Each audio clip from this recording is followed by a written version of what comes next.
Olá, então hoje nós vamos dar início à nossa primeira unidade da disciplina Geografia Econômica, e nessa primeira unidade a gente tendo o papel da geografia econômica em termos de conceito, mas vamos também tentar entender qual é o campo de atuação, ou seja, quais são as contribuições que essa geografia econômica pode dar à geografia geral, no sentido de compreender as relações produtiva e seus efeitos na organização espacial, né? Então, a ideia é que a gente possa estar entendendo esses dois elementos, o conceito de geografia econômica e o campo de atuação dessa disciplina.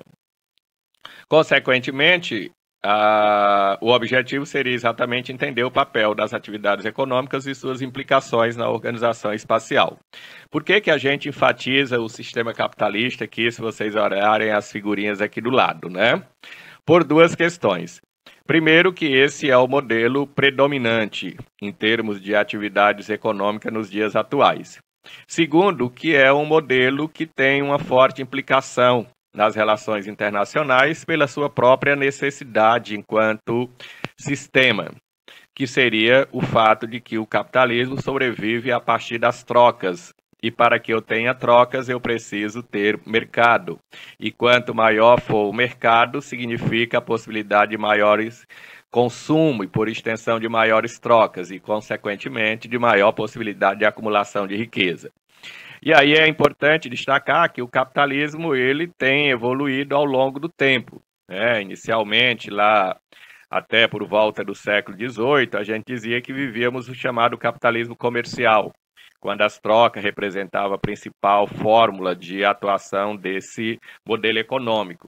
Com a Revolução Industrial, que a Inglaterra foi o primeiro país a produzir esse fenômeno, nós passamos do capitalismo comercial ao chamado capitalismo financeiro, que é quando nós vamos, ao capitalismo industrial, que é quando nós vamos ter as atividades industriais conduzindo o processo de acumulação de riqueza e controle e produção do espaço geográfico. Com o avanço da indústria, nós também vamos ter a economia buscando se ajustar a esses mercados ou a esses novos modelos de produção no sentido de acumulação. E aí entra em ação a questão das ações financeiras, das bolsas de valores, e aí vamos então falar de capitalismo financeiro, e dos próprios bancos, né? E vamos falar então de capitalismo financeiro, que diríamos a grosso modo que é quando a gente passa a ganhar dinheiro com dinheiro. E, por último, a gente vive hoje o que alguns autores chamariam de capitalismo informacional e que o Milton Santos diz, numa concepção geográfica, de que a gente vive hoje o chamado meio técnico científico informacional, que, na verdade, significaria a intensificação das relações entre os espaços em função do avanço tecnológico que nós temos e dos avanços nas comunicações, mas também nos padrões de conversão que é importante a gente fazer. Ou seja, hoje nós temos conversões de linguagem, nós temos conversões de moedas, nós temos unificação de peso, medidas, né? Que fazem com que, de alguma forma, a gente tenha certas linguagens que elas são universais para que a troca, a comunicação, o intercâmbio entre os países e entre as pessoas, eles aconteçam, inclusive, E aí, então, nesse sentido, qual é o campo de atuação dessa disciplina? É buscar, identificar, né, qual é o papel dos espaços, ou do espaço nas atividades econômicas e, portanto, nas atividades produtivas e no consumo, porque se eu produzo, eu tenho consumo, então eu vou, por meio dessa disciplina, verificar onde que estão as atividades produtivas. Será que nas mesmas áreas de produção eu tenho os espaços de consumo? E se não tenho, como que se dá as relações entre esses espaços? E aí eu vou chamar a atenção para as relações internacionais, né? Ou seja, nós vamos falar de relações entre os países. Onde que estão esses espaços? Ou seja, quais são os países que produzem, quais são os países que consomem, por isso que a gente vai falar de divisão internacional do trabalho, e como que se organiza a geografia econômica desses países. E, portanto, quando eu olho para para o sistema capitalista, quando eu olho para a evolução da economia, sobretudo a partir da expansão marítima europeia, lá do século XIII, eu vou então perceber que eu tenho a necessidade de compreender como que os avanços do sistema capitalista teve implicações na leitura do espaço à luz da chamada geografia econômica, né? E aí, claro que quando nós vamos estudar a sistematização da geografia, a economia constitui um ponto interessante, por quê? Porque são as atividades econômicas que de alguma forma terminam moldando a organização do espaço. Quando eu digo moldando, no sentido de que os arranjos espaciais decorrem exatamente desse. E, portanto, quando nós falamos dessa geografia econômica e tentamos entender ela nos dias atuais, a gente vai ver que há alguns elementos que são implicadores, digamos assim, no sentido da necessidade de que nós tenhamos que considerar esses fatores no processo de leitura do espaço, à luz da economia. E aí, então, nós vamos definir, dentro desse campo, a geografia econômica no sentido das relações, como se tratando de uma relação que é marcada por uma complexidade. E aí, essa complexidade a gente vai ver mais na frente, em que ela consiste por meio da DIT. Mas ele estabelece que uma das questões é que ela envolve importações e exportações, ou seja, os países compram e vendem permanentemente.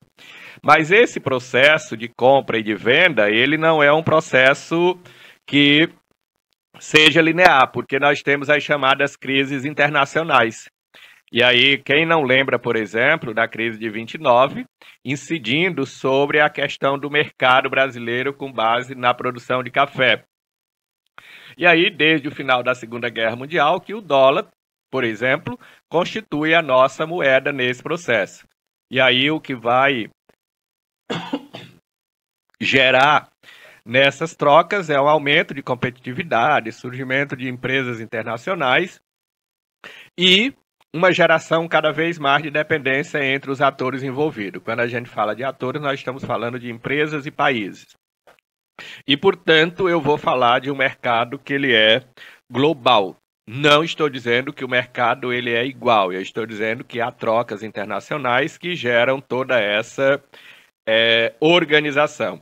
Logo, eu preciso compreender como que se organizou o mundo no contexto do pós-guerra, e eu estou falando da Segunda Guerra Mundial, como que houve os avanços nas circulações e intensificação das trocas entre os países, ou seja, após a guerra nós temos, por exemplo, o surgimento da ONU, nós temos o surgimento da Organização Mundial de Comércio, e como que essas instituições vão estar se organizando e tentando orientar os países nas trocas. Por quê? Porque uma das características que se diz no sistema capitalista é que as trocas deveriam ser justas, né? Só que a gente sabe que uma coisa é o discurso, outra coisa é o mercado. E aí, então, nós temos uma série de ações que buscam fazer as regulações dos mercados. Quando eu falo de regulação, no sentido de quais regras devem ser feitas, né?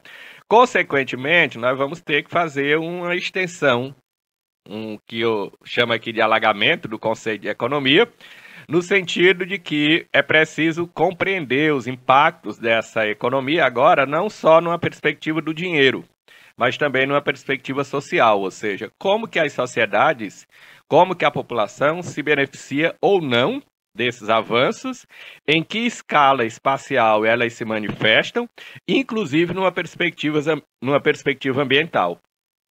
E, por fim, nós precisamos compreender quais foram, dentro desse contexto da geografia econômica, as mudanças ou os fenômenos do final do século XX, que vão nos ajudar a compreender um pouco de que forma a geografia econômica faz a leitura do mundo pós ordem bipolar ou pós-mundo bipolar, com o chamado fim do modelo soviético, ou com o fim do modelo socialista, né?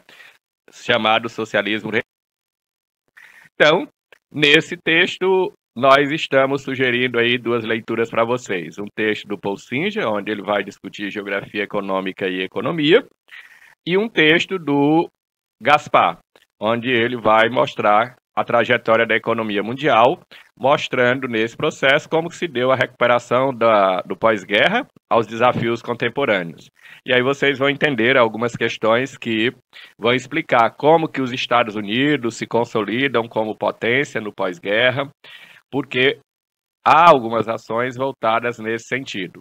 Ok? Muito obrigado e bons estudos.